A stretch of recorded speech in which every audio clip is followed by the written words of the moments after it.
Assalamualaikum warahmatullahi wabarakatuh. Alhamdulillahirabbil alamin wassalatu wassalamu ala sayyidina Maulana Muhammadin wa ala alihi wa ashabihi wa dzurriyyatihi wa man tabi'ahum bi ihsanin ila yaumiddin, amma ba'd.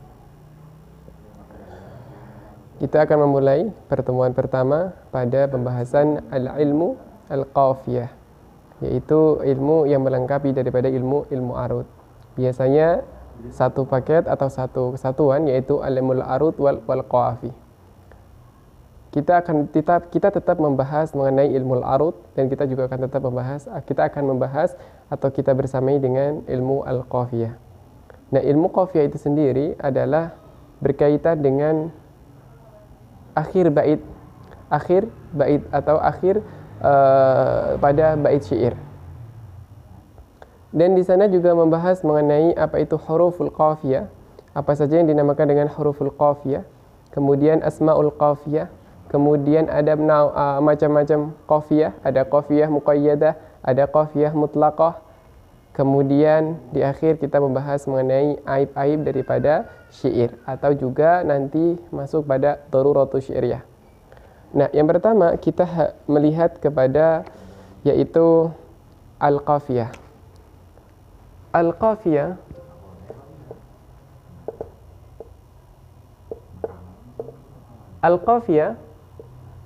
adalah yang pertama dari segi lughatan, yang kedua adalah segi istilahan.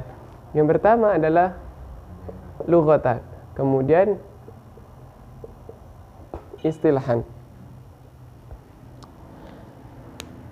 Dari lughatan, al-qafiyah memiliki makna adalah tatabu', sebagaimana yang ada di dalam Al-Quran, summa qaffayna ala atharihim birusulina.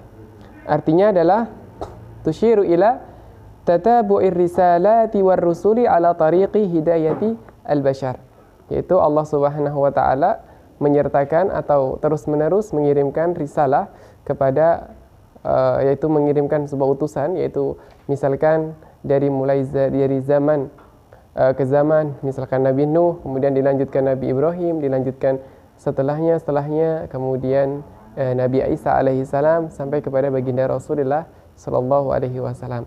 Jadi risalah itu akan tetap berlanjut dan berakhir pada khatamun nabiyyin, yaitu Nabi Muhammad sallallahu alaihi wasallam. Nah, dari segi ilmu syair itu kita kenal, atau tatabu maksudnya adalah secara lughatan memiliki makna, artinya adalah misalkan kita punya sebagai contoh adalah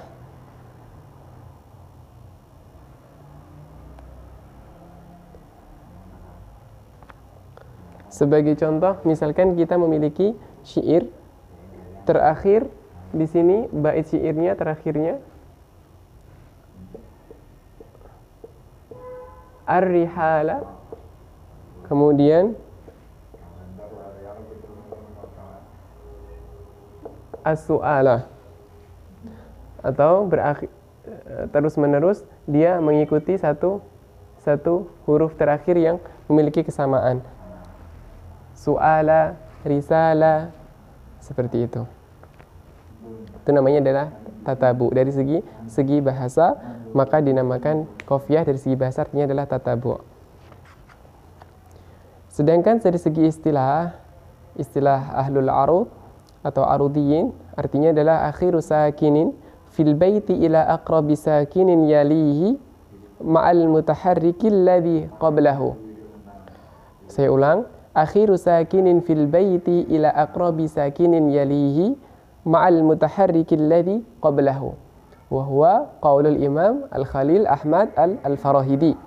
Imam Khalil Ahmad Al-Farahidi, seperti yang kita bahas sebelumnya di bagian Mabadi Al-Ashrah, yaitu Al-Imam Khalil Ahmad Al-Farahidi merupakan wadi atau peletak dasar ilmu arud, karena ilmu arud itu belum ditadwinkan, bahkan belum dirumuskan sebelum datangnya Al-Imam Al-Khalil Ahmad Al-Farahidi, yaitu guru daripada Imam Sibawayh. Kemudian itu adalah menurut Imam Al-Farahidi atau Imam Khalil Ahmad Al-Farahidi. Artinya bagaimana? Ketika kita melihat, misalkan sebagai contoh di sini adalah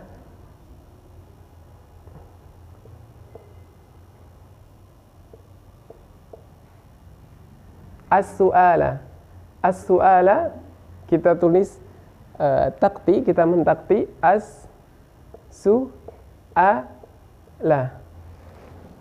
Kita baca akhiru sakinin fil baiti ila aqrabi sakinin yalihi ma'al mutaharriki alladhi qablahu. Pertama adalah harfu sakin akhir. Suma qablahu ma'al mutaharriki alladhi qablahu.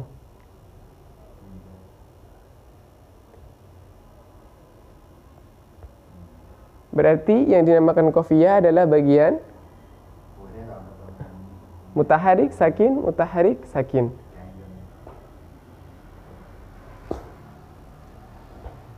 Yaitu akhir, begini, akhiru sakinin fil baiti ila aqrabi sakinin, yaitu huruf sakin yang paling mendekati huruf terakhir sakin. Misalkan di sini yalihi ma'al mutaharriki alladhi qablahu. Terus ditambah satu huruf mutaharrik sebelum huruf sakin yang ini. Di sini bisa 2 harokat, bisa 3 harokat, bisa sampai 4 harokat. Sebagai contoh adalah as-su'ala. As-su'ala di sini berarti qafiyahnya adalah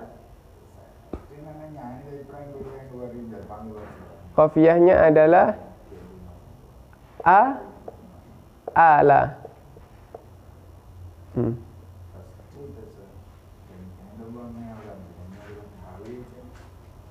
Ala, yaitu sakin terakhir disertai huruf sebelumnya yang mutaharik. Itu adalah Imam Khalil Ahmad Al-Farahidi. Kemudian yang kedua ada namanya Al-Akhfas. Al-Akhfas ini merupakan murid daripada Imam Khalil juga. Beliau mengatakan bahwa al-qafiyah itu adalah akhiru kalimatin fil bait. Sehingga ini paling mudah. Caranya adalah menurut Imam Akhfas, akhiru kalimah.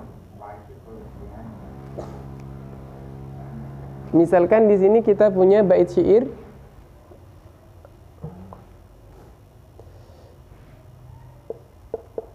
wala yadnu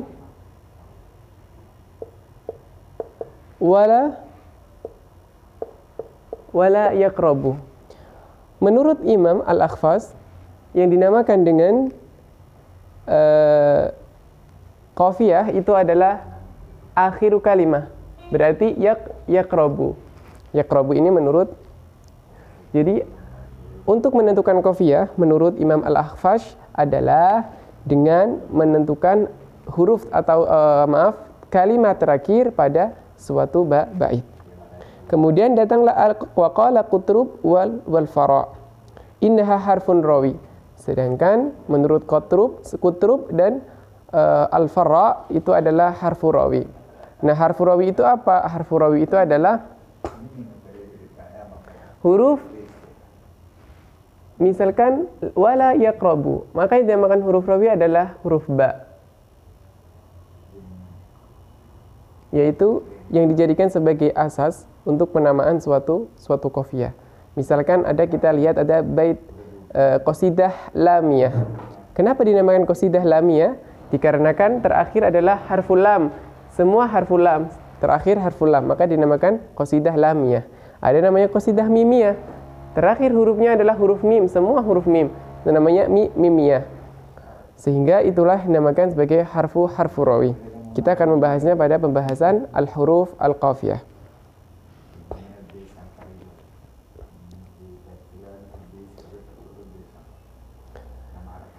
Akan tetapi yang dipilih atau madhab jumhur ulama atau madhab yang disepakati oleh para ulama adalah miliknya Imam Khalil Ahmad Al-Farahidi.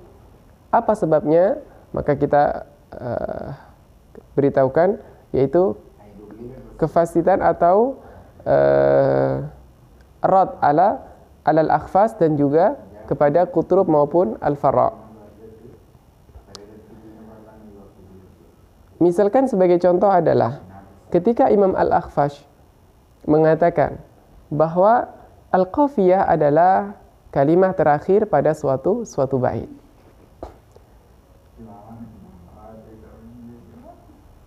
Kemudian Imam Khalil Ahmad Al-Farahidi mengatakan tidak demikian, tetapi sebagai kaidahnya adalah akhiru sakinin fil baiti ila aqrabi sakinin yalihi ma'al mutaharriki alladhi qablahu.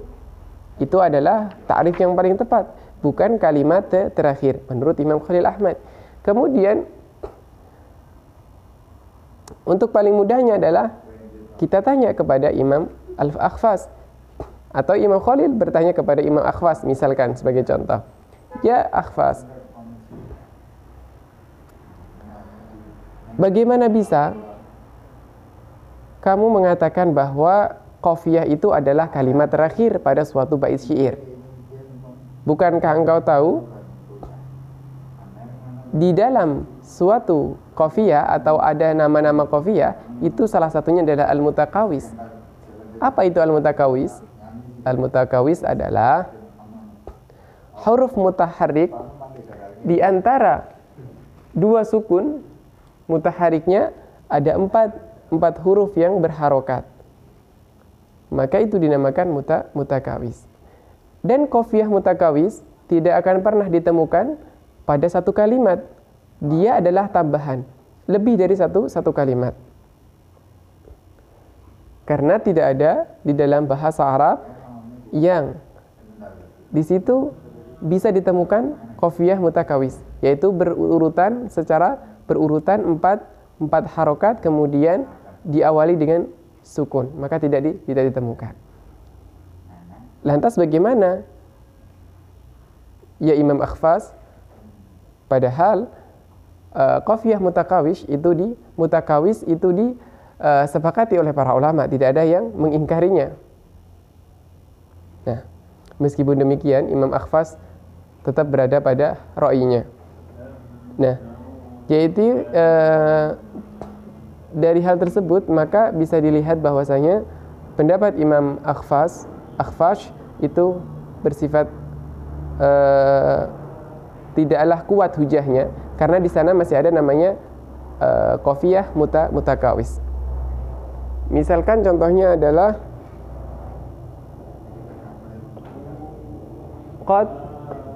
qad jabara ad-dinul al-ilahu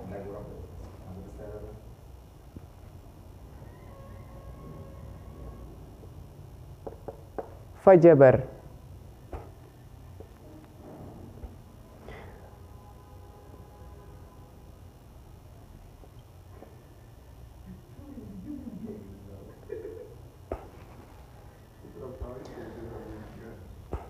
Qad jabarad dinul ilahu fajabar. Di sini adalah ada qafiyah namanya mutakawis yang terdiri dari 4 mutaharik di antara dua sukun. Dan qafiyah mutakawis ini disepakati keberadaannya oleh para ulama, akan tetapi dia tidak akan ditemukan dalam satu kalimat. Sedangkan pendapat Imam Akhfash adalah qafiyah itu kalimat terakhir. Maka dari sini hujahnya tidaklah kuat.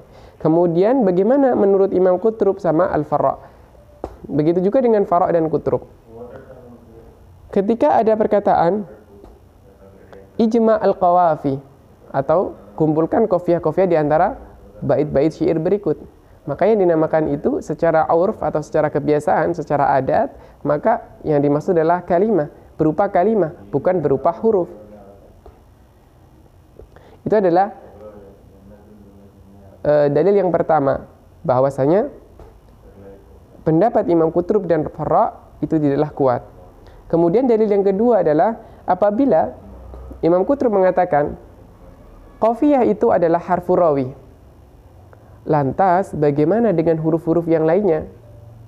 Kalau yang dinamakan qafiyah itu hanya harfu rawi, maka dia meninggalkan dari dakhil, taksis, kemudian ada khuruj, kemudian ada wasol. Wasol, khuruj, taksis, ini semuanya termasuk daripada huruf-huruf qafiyah. Makanya dinamakan huruf qafiyah itu adalah semua yang terkandung dalam satu qafiyah. Seperti yang dikatakan oleh Imam Ahmad Khalil Al-Farahidi.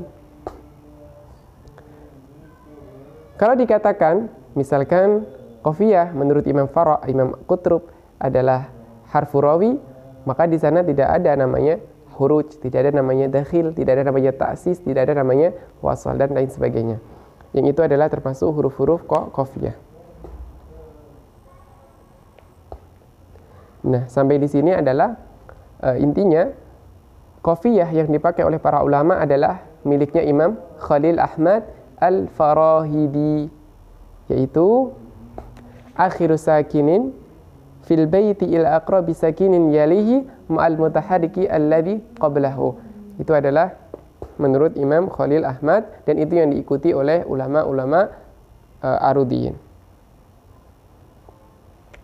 Sebagai contoh lagi adalah misalkan kita punya akhir bait syair, misalkan ar-rihala. Ar-rihala ini kita takti dulu, ar-rihala. Kita melihatnya adalah akhiru sakinin fil baiti ila aqrabi sakinin, kemudian kepada sukun yang paling dekat kepada akhir, yaitu ini aqrabi sakinin yalihi ma'al mutaharriki alladzi qablahu, yaitu ini masuk karena dinamakan ma'al mutaharriki alladzi qablahu. Berarti huruf mutaharik di sini masih ikut. Maka ar-rihala ini qafiyahnya mana? Qafiyahnya adalah hala. Ini yang dinamakan dengan qafiyah. Oke. Syukran katsiran ala ijtina'ikum. Wassalamualaikum warahmatullahi wabarakatuh.